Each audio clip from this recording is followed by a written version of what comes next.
Behind Jean-François Millet's quiet masterpiece, The Gleaners, lies a story of a mother, two daughters, and the memory of a lost son.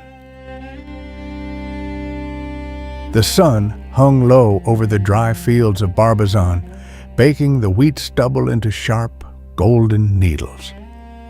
Marie, the youngest of the three women, kept her eyes fixed on the dirt.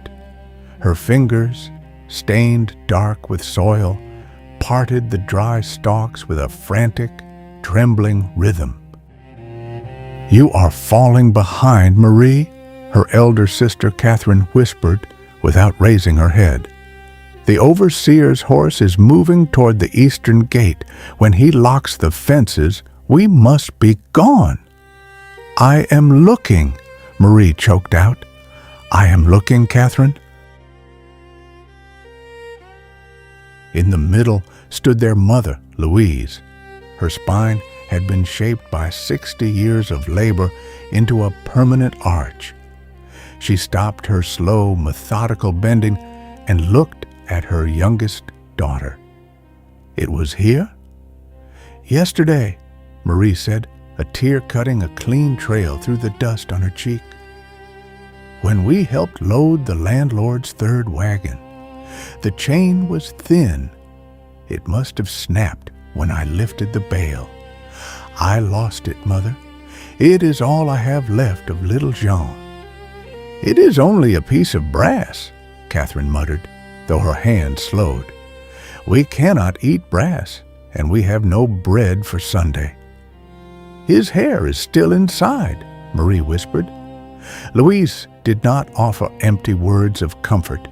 Instead, she slowly shifted her position, stepping entirely away from the rich patch of fallen grain she had just discovered.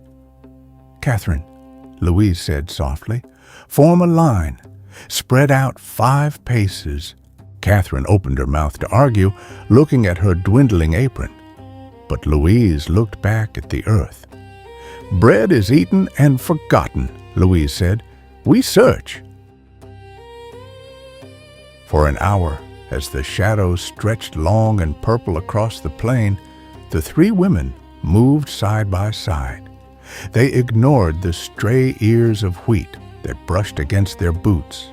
Their hands swept the dirt like gentle brooms, feeling every pebble, every dry clod of earth. The overseer shouted from the distant ridge, warning them that light was fading. Marie's breath hitched into a quiet sob. Louise stayed bent double, her eyes scanning the dark dirt near a dry root. As the sun dipped beneath the tree line, a final low ray of golden light struck the field at a sharp angle. For a fraction of a second, a tiny glint flared in the shadow of a clod of clay. Louise reached out. Her calloused thumb brushed away the dry soil, her fingers feeling the thin, cold metal loop before her eyes could fully process it. She did not cry out. She simply wiped the dirt away on her apron, revealing the small, tarnished brass heart. She reached across the stubble and pressed it into Marie's trembling palm. "Gather your wheat, child," Louise said softly. Marie closed her hand over the little brass heart.